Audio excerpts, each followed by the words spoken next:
What'd you think of our project? Sucked. What'd you think of our project? It was so bad. What'd you think of our project? Worst project I've ever seen. What'd you think of our project? I was in it and I thought it sucked, dude. So Ryan, what'd you think of the SLT project we did? It was like really horrible. The first project was just a test to see if you were paying attention. This is the real how-to guide.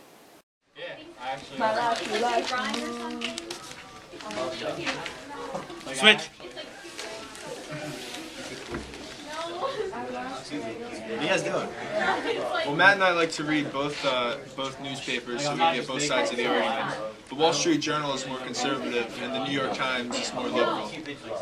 And more great examples of liberal newspapers are like the Washington Post, and then more conservative newspapers is like the New York Post. We chose these two newspapers, the New York Times and the Wall Street Journal, because neither is too far to the right or too far to the left.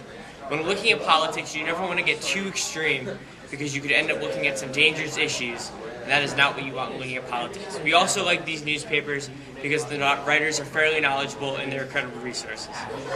In my opinion, you should watch C-SPAN, because all they do is show the inner workings of Congress with generally no commentary and no analysis. The show shows what's happening in Senate and in the House on both C-SPAN 1 and C-SPAN 2. If you're trying to learn the truth in an election, do not go to sources such as Bill O'Reilly, Sean Hannity, and Rachel Maddow.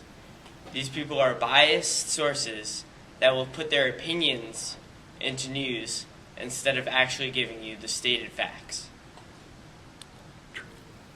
It's important to pay attention to how a candidate has acted in the past. Look at Connecticut State senatorial candidate Richard Blumenthal. Richard Blumenthal lied about serving in Vietnam. If he's willing to lie about serving in Vietnam during his campaign, imagine what he might lie about in office. Our last video, we want to stress, and you have to get news from multiple sources. Don't base your vote for one candidate on their personal life and their appearance. And then make sure you pay attention to how the candidate has voted in the past and how he's acted in the past.